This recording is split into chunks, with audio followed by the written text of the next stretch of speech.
আগামীকাল বাড়িতে সেই সাধের অনুষ্ঠান 7 মাসের। আর তার আগের দিন সকাল 6:30টার সময় দেখো এক ভ্যান কচু কেনা হলো। তো এই কচু বিক্রি করে দাদাকে আর কি বলে দেওয়া হয়েছিল যে আমাদের এত পিস কচু লাগবে, আগের দিন সকালবেলায় দিয়ে যাবেন। তো সকালবেলায় নিয়ে চলে এসছে কচু। তো এখন সেগুলোকে ঘরে রাখা হচ্ছে।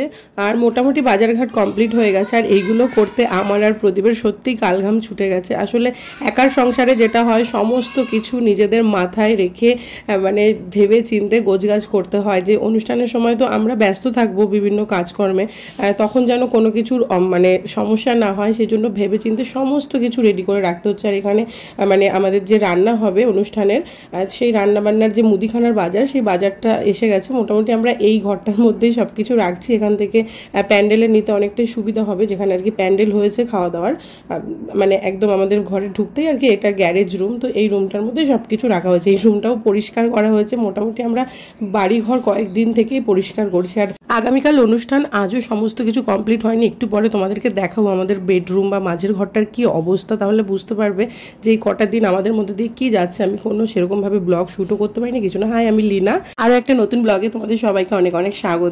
হয়তো তোমরা দেখছো আমার সাধের আগের দিনের ভিডিও।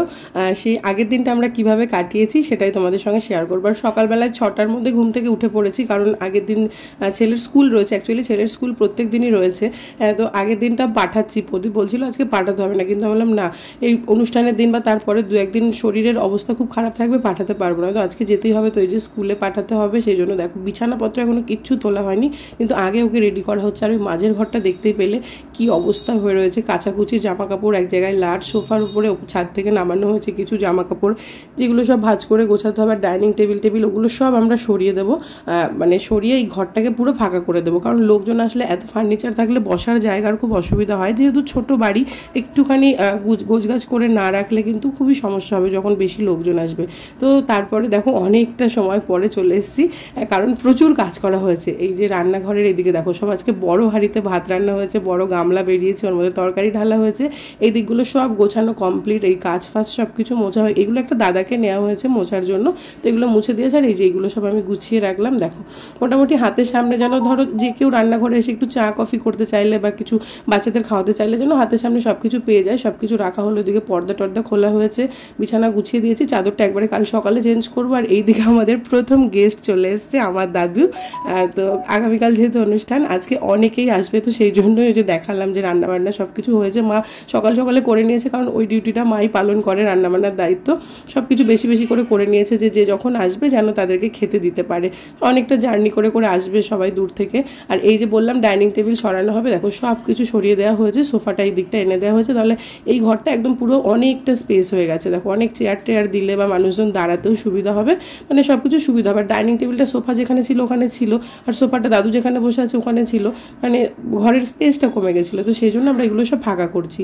ওপরের যে ঠাকুর ঘরটা, সেই ঘরটাতেও আমরা খাটফাটগুলো সরিয়ে দিয়েছি, কারণ অনেক লোকজন শুতে হবে। আর মেঝেতে বিছানা করলে দেখবে অনেকে একসঙ্গে শোয়া যায়। আর এইদিকে চলে এসছে দেখো আমার বড় মামার মেয়ে রিম্পা, ওর যা, আর আমার ভাই। মানে ওরা আলাদা আলাদা জায়গা থেকে এসছে, কিন্তু এক নৈহাটি এসে ওদের একসঙ্গে দেখা হয়েছে। তো ওরা এখন একসঙ্গে সবাই মিলে ঢুকলো আর কি। এই কেন টোটোতে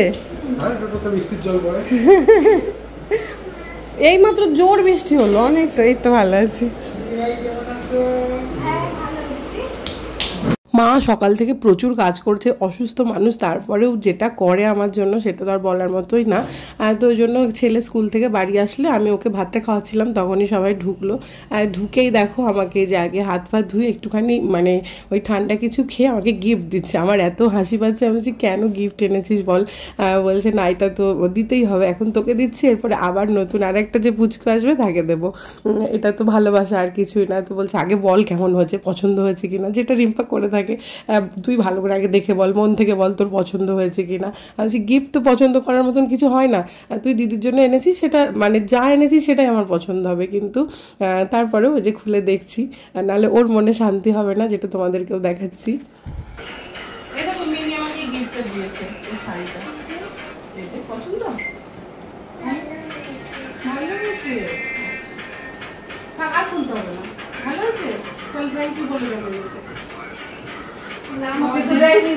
দেখে বললো ভালো হয়েছে।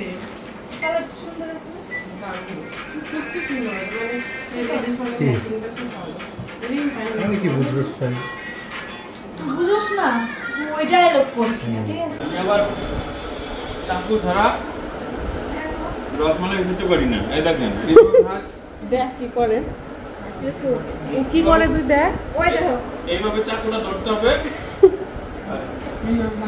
এইভাবে মারতে হবে মুখটা যে কেটে গেলেই বুঝতে পারবে মজাটা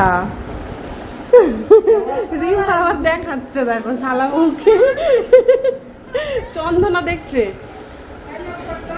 হ্যাঁ ও ফ্যানটা মা পুজো দিচ্ছে অল ইন ওয়ান সব কাজ হয় এটা দিয়ে ফ্যানটা বন্ধ করো আগে